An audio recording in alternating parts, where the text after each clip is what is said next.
તારીખ 26/3/2026 રામનવમીના રોજ સતી માતા યુવક મંડળ દ્વારા આયોજિત શ્રી રામ ક્રિકેટ ટુર્નામેન્ટ 2026માં મરાઠા વોરિયર્સ વડોદરાની ટીમને રોકડ ઇનામ ન મળતા વાંધાજનક ટિપ્પણીઓ કરી હતી, જેના વિરુદ્ધમાં ક્રિકેટ ટુર્નામેન્ટના આયોજકોએ પત્રકાર પરિષદનું આયોજન કર્યું હતું. ગત તારીખ 26/3/2026ના રોજ સતી માતા યુવક મંડળ દ્વારા શ્રી રામ ક્રિકેટ ટુર્નામેન્ટ 2026નું ભવ્ય આયોજન ટુર્નામેન્ટના આયોજક ફેનિલભાઈ છુવાડા, જયેશભાઈ દળવી, રોહિતભાઈ રાઠોડ તેમજ તેજસભાઈ જરીવાલા દ્વારા કરવામાં આવ્યું હતું, જેમાં અલગ અલગ 64 ટીમોએ ભાગ લીધો હતો તેમજ તમામ ટીમોને ટુર્નામેન્ટમાં ફ્રી એન્ટ્રી આપવામાં આવી હતી. મરાઠા વોરિયર્સ વડોદરાની ટીમ ફાઇનલ મેચમાં વિજેતા રહી હતી અને વિજેતા ટીમને એક મુખ્ય ટ્રોફી, 14 નાની ટ્રોફી અને એક સાયકલ ગિફ્ટમાં આપવામાં આવી હતી, જેનો તે લોકો સ્વીકાર ન કર્યો હતો અને રોકડ ઇનામ રૂપિયા 25,000ની માંગણી કરી હતી.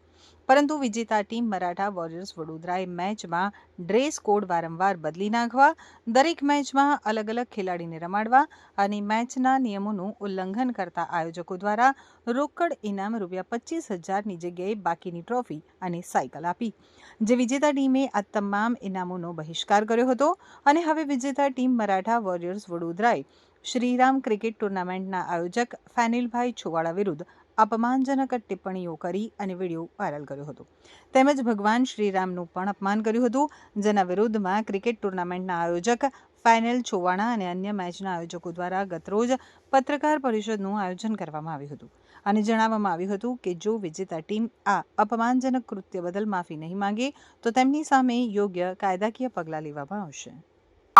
મારું નામ ચિન્મય શિંદે છે. અમે બી આ ટુર્નામેન્ટમાં ફાઇનલમાં આવેલા હતા.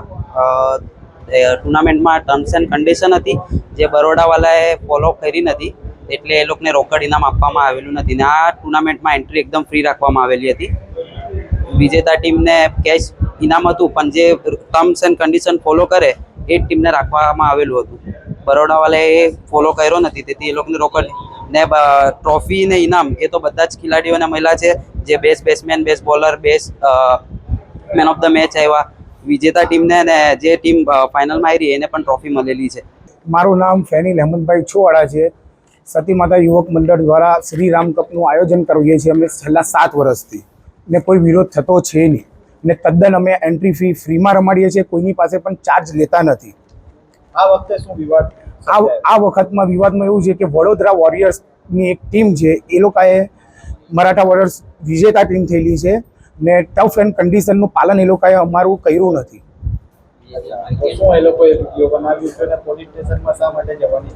એ લોકોએ વિનિંગ થઈને જે અમને ઇનામ આપ્યા છે એનો બહિષ્કાર કર્યો અને 25,000 રૂપિયાની માંગણી કરી છે. પોલીસ સ્ટેશનમાં મેં અરજી કરેલી છે, જે તમે આ જોઈ શકો છો. આ કાચી એક અરજી કરેલી છે. કાલ સવાર સુધીમાં એ લોકોનો માફીનો વિડીયો નહીં આવશે તો અમે કાયદેસરના કાલે પગલાં લેવાના છે. એ લોકોએ કયા પ્રકારનો વિડીયો બનાવીને તમારા પર આક્ષેપ કર્યો? એ લોકોએ શ્રી રામ ભગવાનનો અપમાન કર્યું છે, અમારું અપમાન કરેલું છે, અમારા સ્પોન્સરોનું અપમાન કરેલું છે, ચોર શબ્દનો ઉપયોગ કરેલો છે. એના લીધે અમે કાર્યવાહી કરવાના છે. કઈ રીતે એ લોકો ટર્મ્સ એન્ડ કન્ડિશનમાં નથી બેસતા? રોકડ ઇનામ એ લોકો ટી-શર્ટ, શૂઝ પ્લસ એ લોકો દરેક મેચમાં અલગ અલગ પ્લેયરને લઈને રમેલા છે, તે અમારા રૂલ્સના ખિલાફ છે. અને બ્રિજેશ ખરાડી કરીને વડોદરાનો એક બ્લોકર છે, બ્રિજેશ ખરાડી કરીને, એને અમે નમ્ર વિનંતી કરીએ છીએ કાલ સુધીમાં એનો માફીનો વિડીયો નહીં આવશે તો અમે ભારે વિરોધ પ્રદર્શન કરશું કાલે પોલીસ સ્ટેશનમાં. એ લોકો સમાધાન કરવા તૈયાર હોય તો અમારી એક જ માંગણી છે કે કાલ સુધીમાં જે બ્રિજેશ ખરાડી કરીને યુટ્યુબર છે વડોદરાનો, એનો વિડીયો માફીનો આવવો જોઈએ, નહીંતર આ વિરોધ ચાલુ રહેશે, કારણ કે એ લોકોએ શ્રીરામ ભગવાનને પણ ગાડી આપેલી છે.